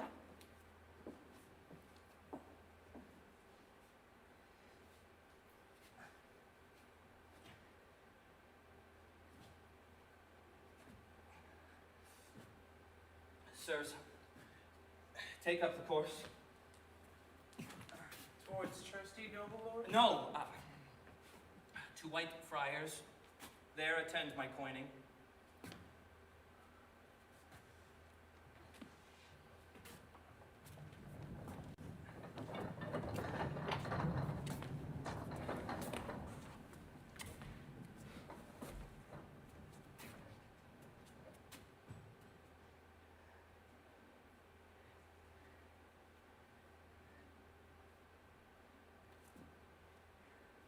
Was ever woman in this humor wooed? Was ever woman in this humor won? I'll have her, but I'll not keep her long. What? I, that killed her husband and his father, to take her in her heart's extremest hate, with curses in her mouth, tears in her eyes, the bleeding witness of her hatred by having God, her conscience, and these bars against me, and I nothing to back my suit at all, but the plain devil and dissembling looks, and yet to win her, all the world, to nothing! Had she forgot already that brave prince, Edward, her lord, whom I some 3 weeks since stabbed in my angry mood at Tewkesbury? A sweeter and a lovelier gentleman, framed in the prodigality of nature, young, valiant, wise, and no doubt right royal, the spacious world cannot again afford, and will she yet debase her eyes on me, that cropped the golden prime of this sweet prince, and made her widow to a woeful bed? On me, whose all not equals Edward's moiety. On me, that halt and am unshapen thus. My dukedom to a beggarly denier, I do mistake my person all this while. Upon my life, she finds, although I cannot, myself to be a marvelous proper man.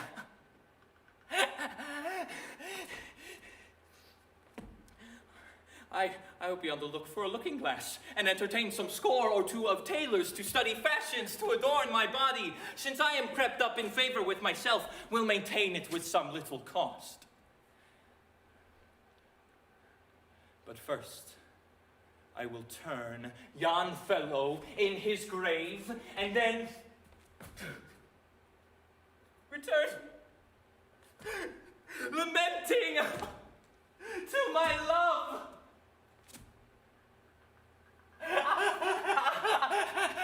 Shine out, fair sun, till I have bought a glass, that I may see my shadow as I pass.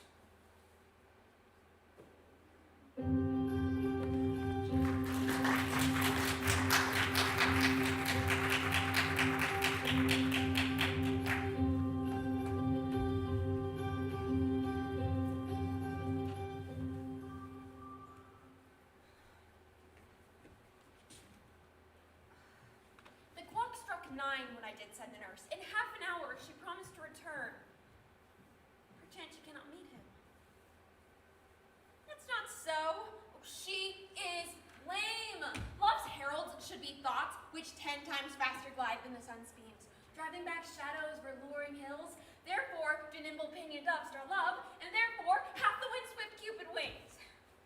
Now is the sun upon the highmost hill of this day's journey, and from 9 to 12 is 3 long hours, yet she is not come. Had she affections and warm youthful blood, she would be in swift in motion as a ball. My words would bandy her to my sweet love, and his to me. But old folks, many fain as they were dead, unwieldy, slow, heavy, and pale as light. Oh God, she comes. King nurse, what news? Hast thou met with him? Now, good.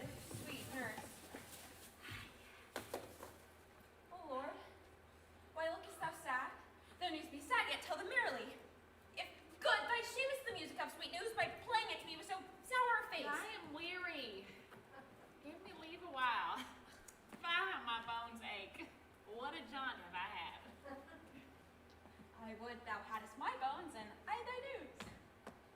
Yet come, I pray thee, speak, good nurse, speak. Jason, what haste? Can you not stay a while? Do you not see that I'm out of breath? How art thou out of breath, when thou hast breath, to say to me that thou art out of breath? The excuse that thou dost make in this delay is longer than the tale thou dost excuse. Is thy news good or bad? Answer to that, say either, and I'll say the circumstance. Let me be satisfied. Is good or bad? Well, you have made a simple choice. You know not how to choose a man. Romeo? No, not he. Though his face be better than any man's, yet his leg excels all men's, and for a hand and a foot and a body, though they not to be talked on, yet they are past compare. He is not the flower of courtesy, but I'll warn him, gentle as a lamb. Go thy ways, wench. Serve God. What? Have you dined at home? No, but all this that I know before. What says he of our marriage? What of that? Lord, how my head aches. What a head have I? It beats as it would fall into 20 pieces. And my back, oh, my back. Ooh,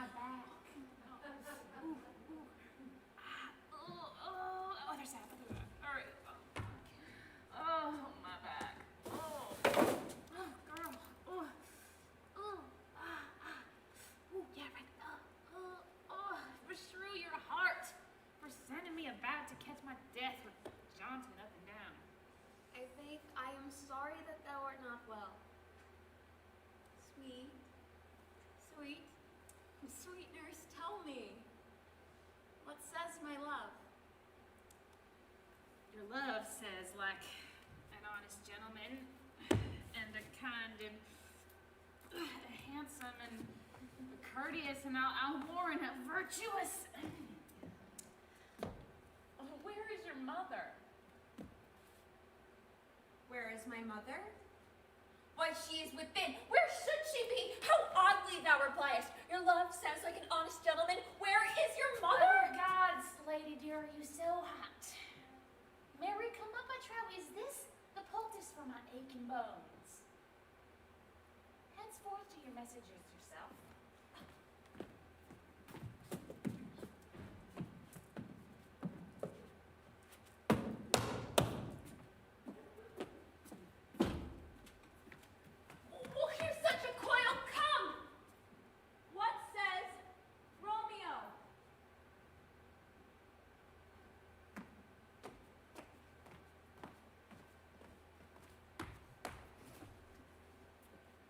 You got leave to go to Shrift today?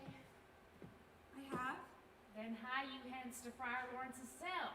There stays a husband to make you a wife. Really? Now comes the wanton blood up in your cheeks. They'll be in scarlet straight at any news. Go to church.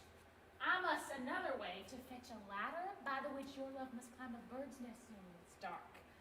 I am the drudge and toil in your delight, but you shall bear the burden soon at night. Go. Out to dinner. Hie to the cell. Hie to high fortune, honest nurse. Farewell.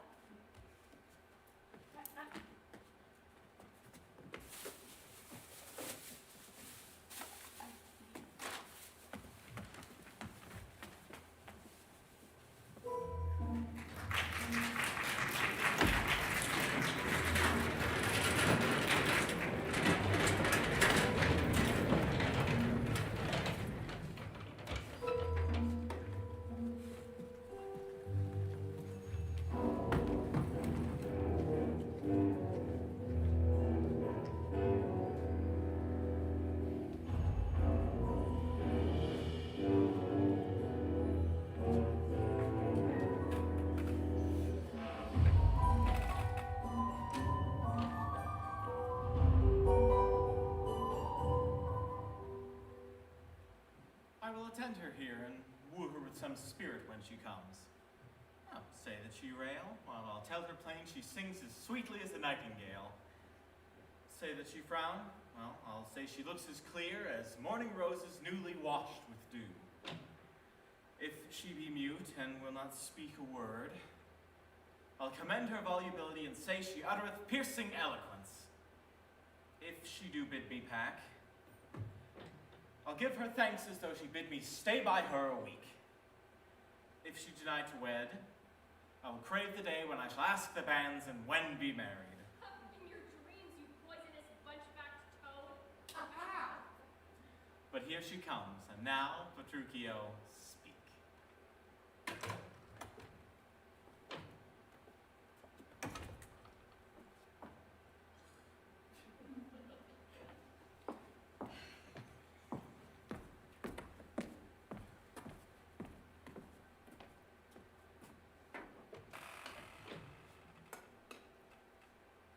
Good morrow, Kate, for that is your name, I hear.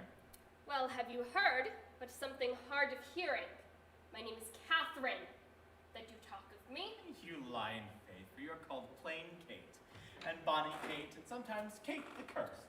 But Kate, the prettiest Kate in all Christendom, Kate of Kate Hall, my super dainty Kate.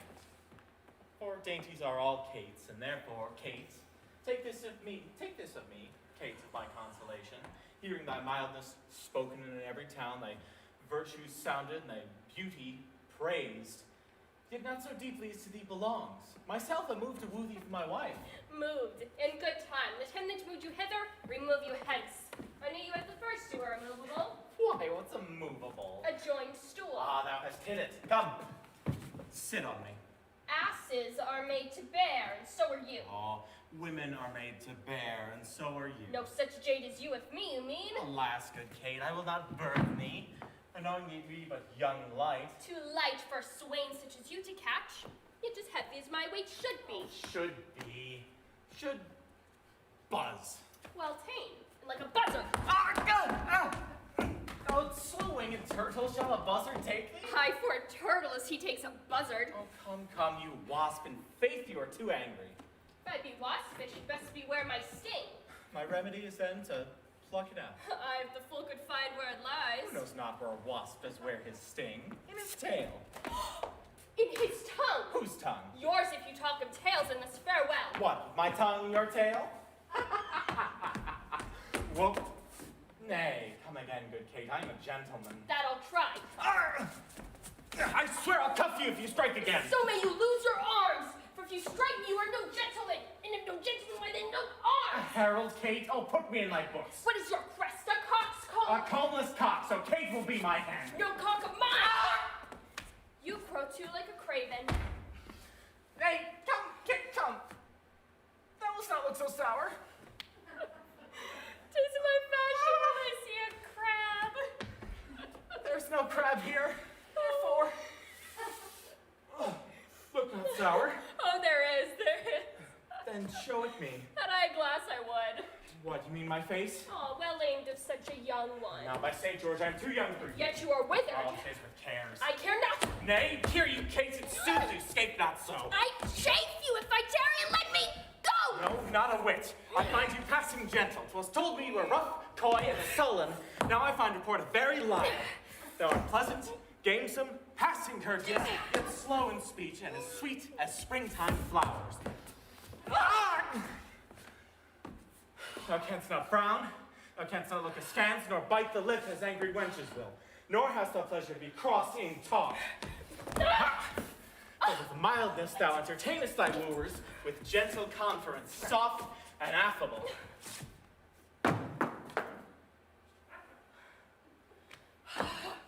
Why does the world report that Kate doth limp? Oh, slanderous world, Kate like the hazel twig is straight and slender, and as brown in hue as hazelnuts, and sweeter than the kernels. But let me see thee walk, thou dost not halt! Go, fool, in whom thou keepest command. Did Diane ever so become a grove as Kate this chamber, with her princely gate? Be thou Diane, and let her be Kate, and let Kate be chasteful, and Diane sportful. Where'd you study all this goodly speech? It is extempore from my mother wit. A witty mother, witless else her son. Am I not wise? Keep you warm. Ah, marry, so I mean, sweet Catherine, in thy bed.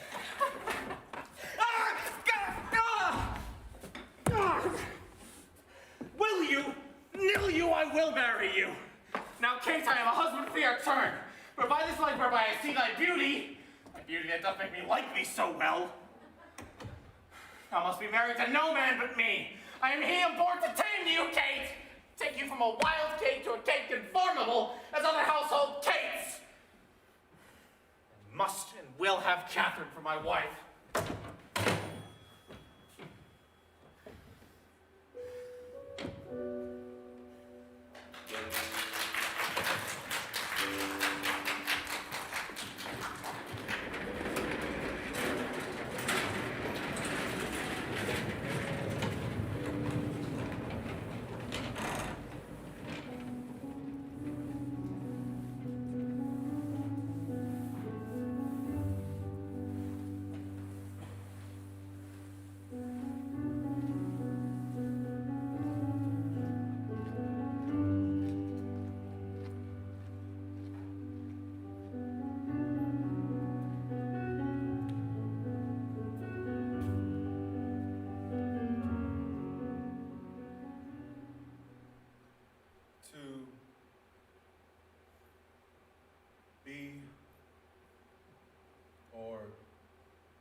To be.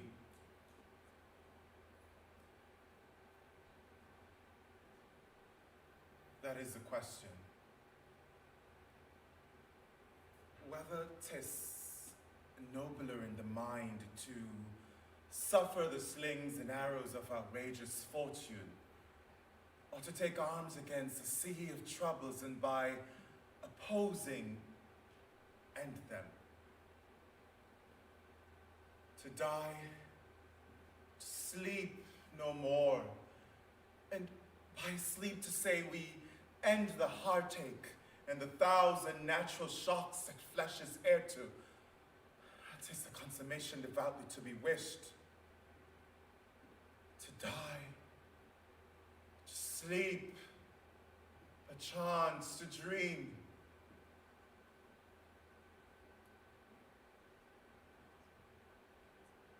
Aye.